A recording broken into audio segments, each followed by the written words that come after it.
Welcome to G3javi Show. I'm Javi from guysgonegeek.com, your one-stop shop for all things geek. Welcome to my second video podcast, my second video blog, my second video show, my second YouTube thing. I'm not quite sure what to call this, but if you have any suggestions or comments, please let me know what I should call this, but only if they're good. If they're bad, I don't want to hear them. I don't like negativity. I'm not a big negativity fan. So welcome back to my show, where today I'm going to discuss my iPhone and pretty much all the things that are good, pro and bad with it.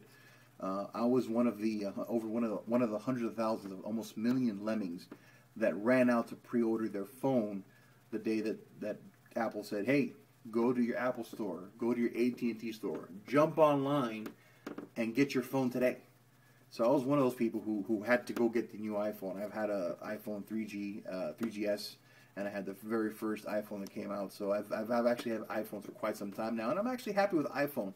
Yet I'm not a fan of the Apple product. I'm not a fan of the Mac, of the AirBook. I still haven't given a decision on the iPad. Looks interesting, but not quite yet. So we'll see how that turns out. But anyhow, iPhone 4 came out.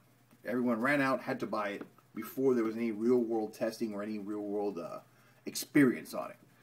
And guess what? Lo and behold, we had problems.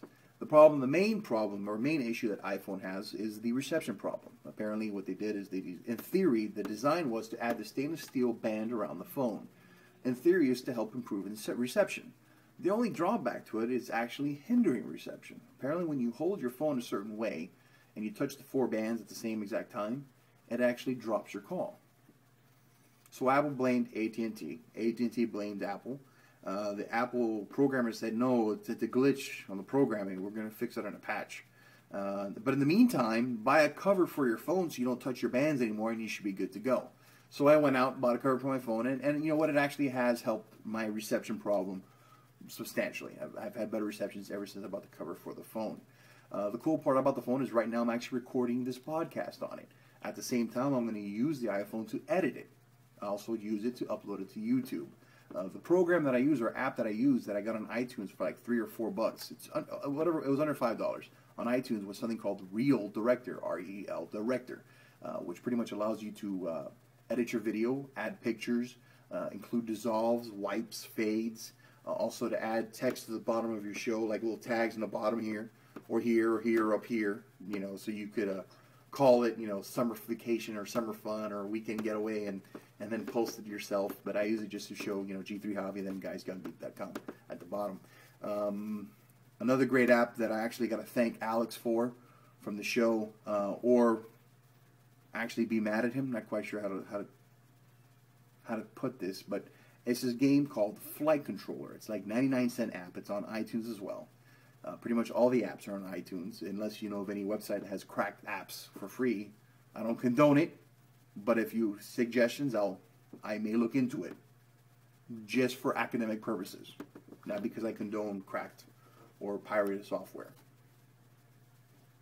Okay, so it's called Flight Controller. Pretty much what it is, you're controlling airspace of an area, and you got to land your planes by dragging pretty much wherever they are going to go, like making their flight path.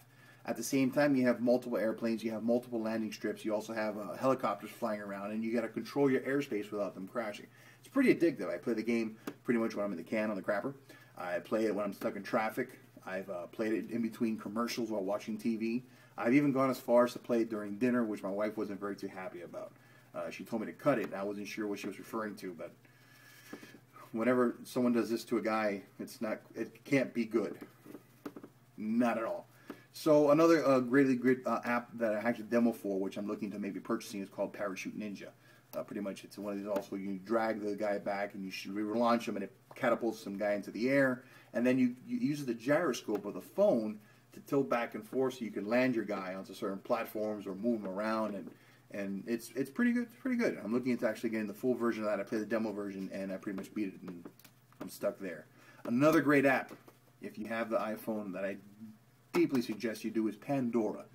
Pandora, for those of you who don't know it, is an internet-based, web-based radio station, which you create. You pretty much tell Pandora what kind of songs you like or what's your favorite artist, and then what it does, it actually creates a station based on that artist.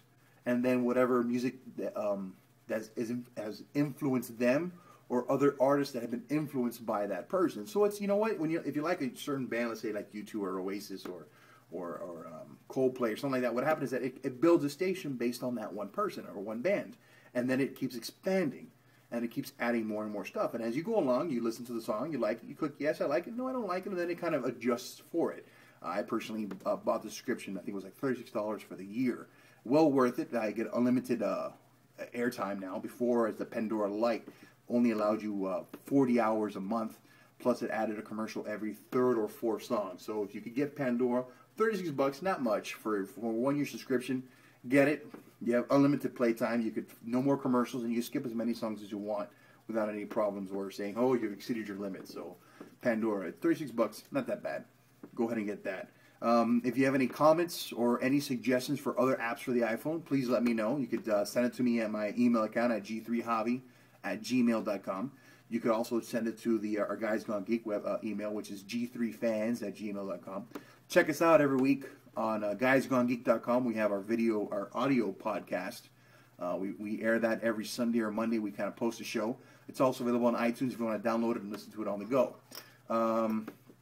This is my second show. I'm going to try to post them every Tuesdays and Fridays, so look forward for my next show this coming Friday.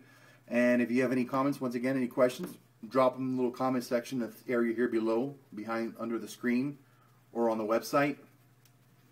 I don't know. People keep pointing to stuff like this down here. I don't know what that is. I don't know what they're pointing to. I know what's down there, but I don't want you, well, unless you're hot, I don't want you touching that or leaving comments down there. But send me an email, g3javi@gmail.com. And until Friday, I'll see you soon.